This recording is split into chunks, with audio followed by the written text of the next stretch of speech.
11th grade, here is a lesson from our textbook about geometric sequences and a couple other ideas. Mainly, I want you to have just another way to look at geometric sequences. You'll find some similarities and some differences in this lesson between this lesson and the CK12. First, remember this book? Here it is. So this lesson is directly from this textbook. You do not have to have this textbook. I'm sure many of you have it in the locker at school, which is just fine. Whenever we will use lessons from the textbook, I will make sure to put them in a PDF, just like I am right now.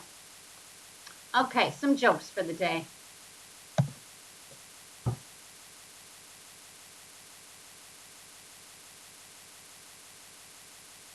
I'm so bored. I really wish something fun would come along. Luckily, I have a big pile of wood in my backyard building a shed. Ha! And I cannot tell you how happy I am not to mark anyone late. No tardies. Ha! Okay, let's look at the lesson. So this first part of the lesson gives you a definition of a common ratio. So a common ratio is just a number that we multiply to get the next value in the sequence.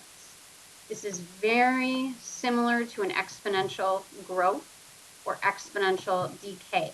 It's just multiplying by some value. Now, you can look at all 6 of these sequences and answer this question. If you want to pause the video and do anything in your notebook, you're welcome to. So after looking at those 6 sequences, we can notice that part B and part F are the only ones that are multiplying every term or every number by some common value. And so those 2 are the geometric sequences.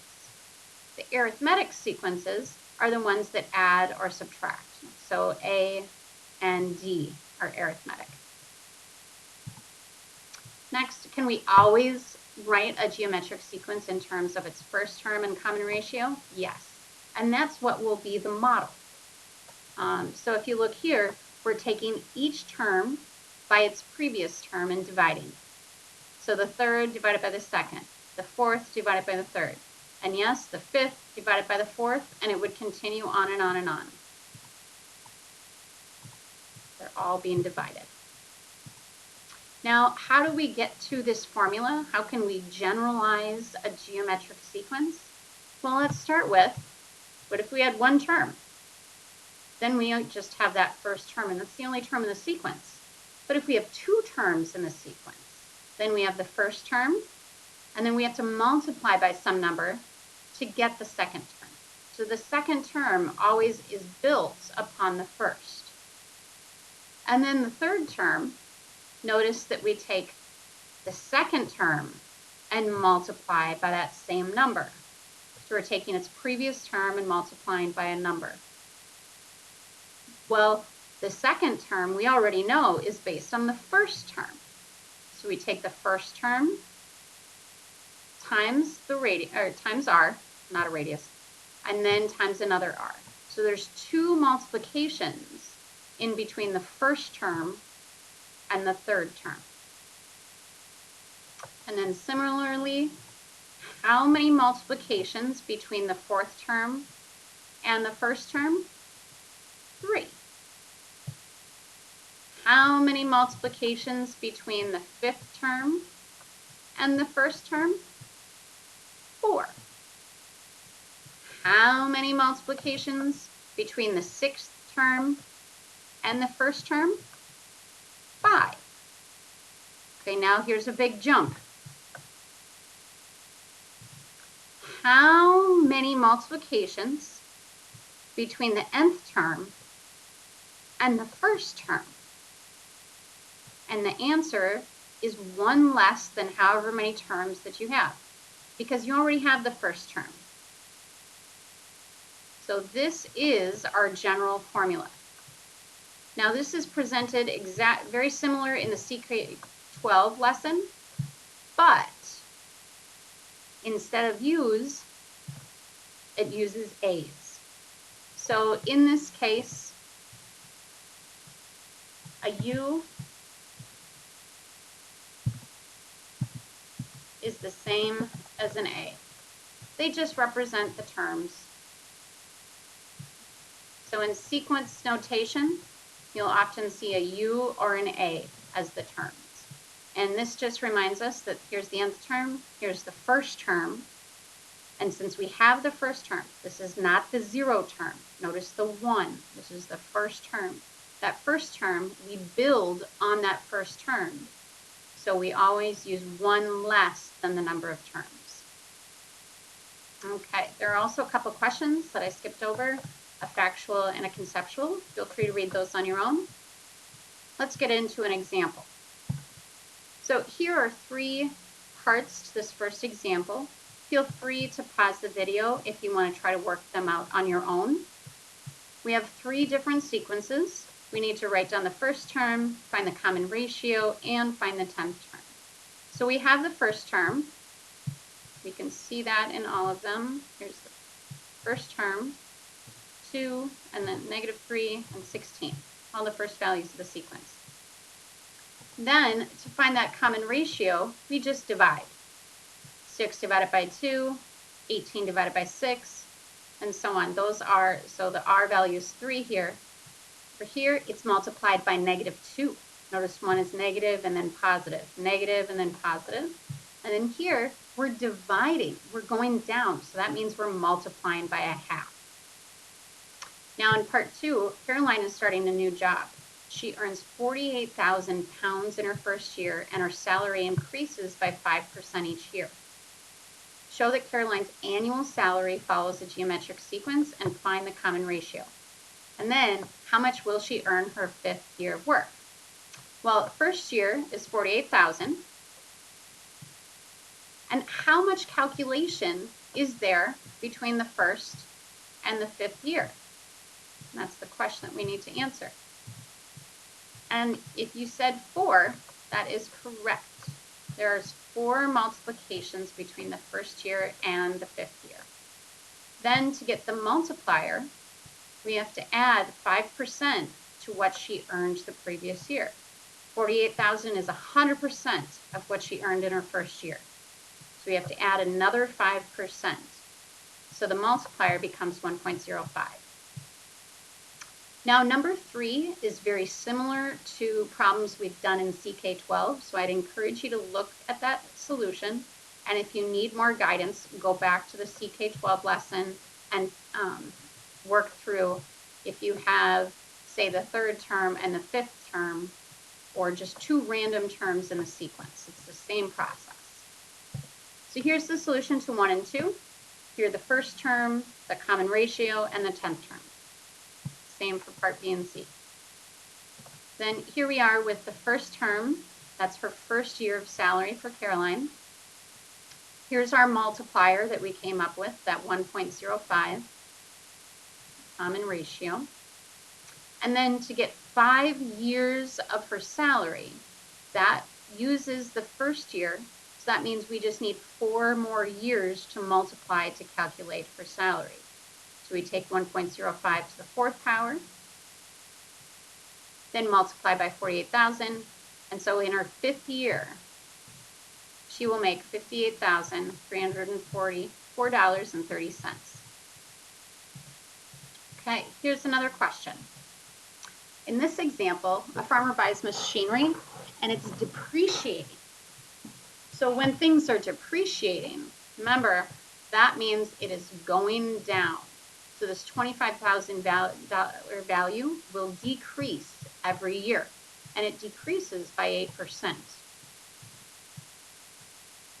And so that rate of decay is 0.08, and so the multiplier is going to be less than 1 because it's going to be going down. So here is 0.92. That's our common ratio, and that's shown right here. And using that common ratio, we need to find out, well, if this is the first year,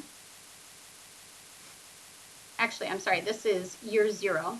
1 year after that, it will be depreciating. So we need to calculate 5 years of decay to get to that amount after the 5 years. So we take 0.92 to the 5th power, multiply it by 25,000, and you get about $16,500 if we rounded to three significant figures.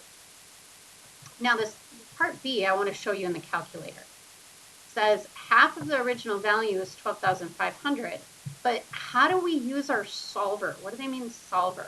To get n equals 8.31. So I'm going to show you one trick in the calculator. So the question that we're needing to answer, how many years will 25,000 times 0.92 to the nth power be the same as 12,500? So I'm going to use those two values or two equations really in my calculator. So let's look at the graphing calculator. So here's our graphing calculator. So I have 0.92 in there already, but I need to get 25,000 multiplied by that, and then some parentheses around my multiplier, and then my next line is just that horizontal line, 12,500. So if I look at the graph, okay, I can see that they are depreciating, and when will they be the same? So I can look at my table.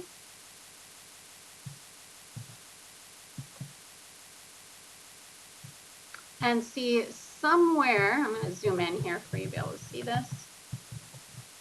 When will they be about the same? Somewhere around the 8th year. That's just an estimate. Let's get a little bit more precise. So I'm going to zoom back out, and what we do is second trace, and I'm going to go to the intersection, number 5. Type 5. And so there's our first curve. Oops. Sorry about that, guys. I just wanted to zoom out. So clear second trace. So going down to the 5th one, I need to get out so I can see the enter. So there's the first curve, enter. The second curve, notice that's highlighting in the red, enter. And then where is their guess? I'm going to go back.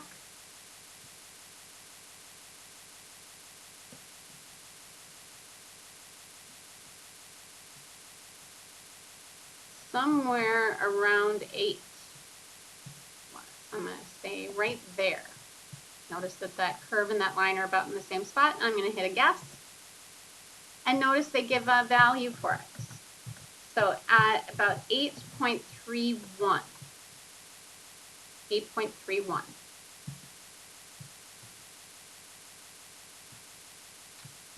So when we look at the solution back here, that's how they got 8.31. And they even rounded it to the correct three significant figures. Now, if you are not taking year 2 of this course, then I would end the video. If you are taking year 2 of the course, continue looking at geometric series. Excuse me. So this next part gets into geometric series. I would strongly encourage you to do the investigation on your own. It's a PDF attached in this lesson, and then follow along with this video. So what you're doing is looking at patterns. This first one, using the first term, the common ratio, what's that common ratio squared, what's 1 less than that common ratio squared, and what's 1 less than that common ratio. And then simply just finding the sum of the first 2 terms. You do that for the first 2 terms, the first 3 terms, and the first 4 terms. The textbooks has you go even further and goes to the 5th term, but I just wanted you to focus on the 2nd terms, 3 terms, and then 4 terms. So looking at just the first 2 terms, we have, let's look at this first example. 1 plus 5 is 6. Well, how does 24 and 4 relate to 6? 24 divided by 4 is 6. But then how does the first term relate to that? Well, 1 times anything is that anything. So 1 times 24 divided by 4 is 6. Now, following the second pattern, 6 plus 12 is 18. So let's think, how can we get 18 using 3, 1, and 6? Well, 6 times 3 divided by 1, following the same kind of pattern that we did in part A, is 18. And then this last one, we have 2 plus negative 6, and that gives us negative 4. That negative 4 comes from 8 divided by negative 4, and then multiplied by 2. That same pattern continues with 3 terms and 4 terms. So in closing, to find, remember this symbol, sigma, to find the series or the sum of a geometric sequence, we divide whatever number of terms we're at. Say it was the third terms, then we'd have r to the third minus 1 divided by r minus 1, and then multiply it by the first term. Notice that r cannot equal 1, because that would make all of this 0, and it wouldn't help us with anything. Okay. So how is that formula working? The textbook goes through a couple examples to show that even if you had 6 terms and you added them all together, following that pattern is the same way that you could get to this result using the formula. So here are a couple examples. Find the sum of 8 terms of the geometric sequence, and then also an application using increase in fees of a school in Japan. And then the last one, there's a classic example where we have the second term and the fourth term. We've got to find the common ratio and then find the sum. So that first and that second example, here's our first term, here's our common ratio. Once you have the first term and the common ratio, you can find the sum, just plugging it into the formula. Then to find that, I believe, was it a fee? Was write down the common ratio and then calculate the total school fees in year 6. I'm not sorry, not the total. And then lastly, what is the total fees paid? So in this one, we need the sum for the series. But this one, we just want it when n equals 6.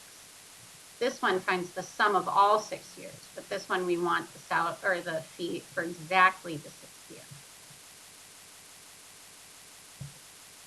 So in the second one, here we go. And so here is the fees over the 6th year. Notice if we have that first year, we only need to multiply our multiplier by 5, or to the 5th power. And then here is our sum of the series, just plugging in year 6. And we have the first value, and then here's our multiplier, 1.02. So here is the total amount of Japanese yen that is used, or that is the fee, total amount of fees paid over 6 years. Here is the third one. So you had to use the second term and the fourth term to help you find the first term. And then once you have that first term and you have that ratio, then you use that ratio and that first term to find the sum using the series. Now, an extension of series and exponential growth is compound interest.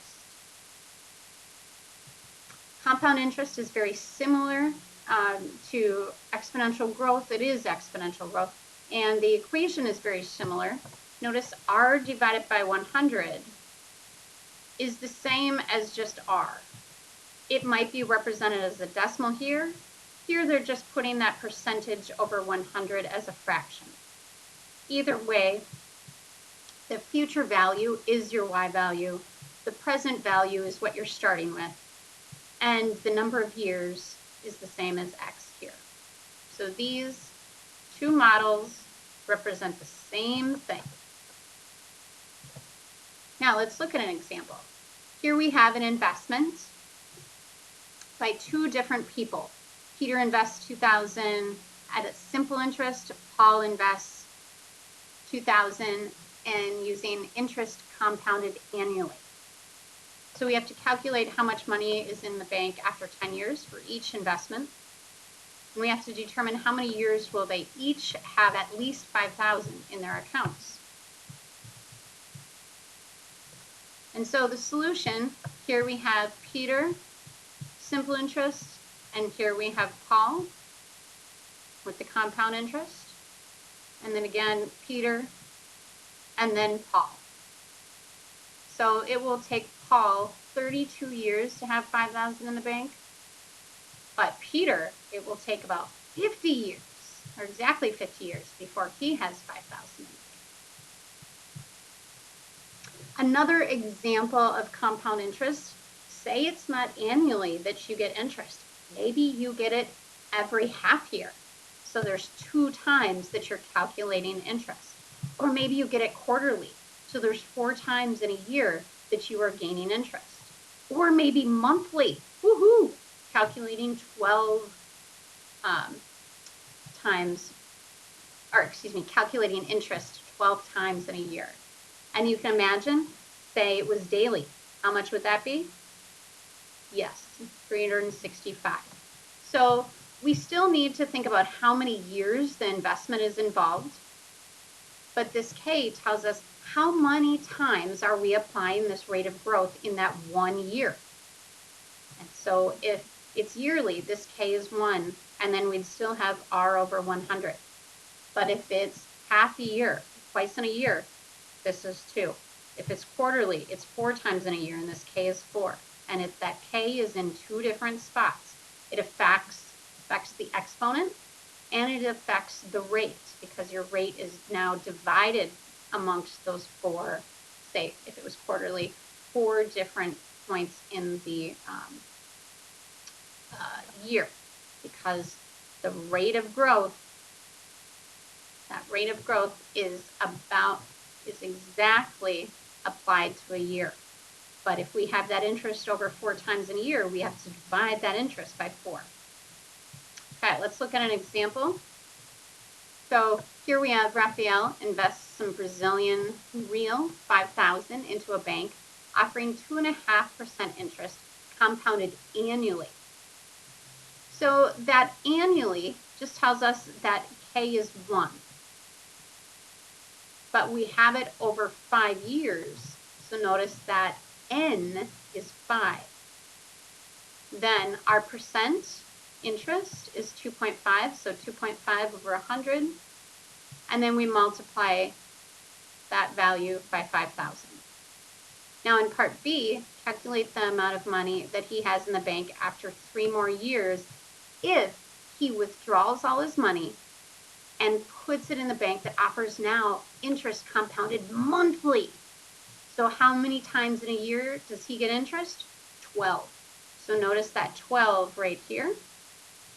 And notice the 12 right here, because that 2.5% interest is now divided into 12 different increments in the year. And also the starting value is different. The starting value is what he took out of the bank after the end of those 5 years. Okay, to answer number 2, I used some graphing calculator. So feel free to walk yourself through this. This is very similar to what I did in the beginning of the lesson. It was on slide 13, I believe, that I showed you how to use the calculator. Now here, this just reinforces that when is 2 the same as 1.030339? Well, you can use the calculator and try to find it. And we can see between the 23rd and the 24th year, they're almost both about 2, somewhere in there. So let's be a little bit more precise. Put both equations in the calculator again. Second trace. Hit enter after the first curve, enter after the second curve. Give an estimate of a guess, and then it will tell you a more precise answer. If we round it to 3 significant figures, we get 23.2. There's one last example I'd encourage you to look at on your own, and the solution is with it. Thank you for watching.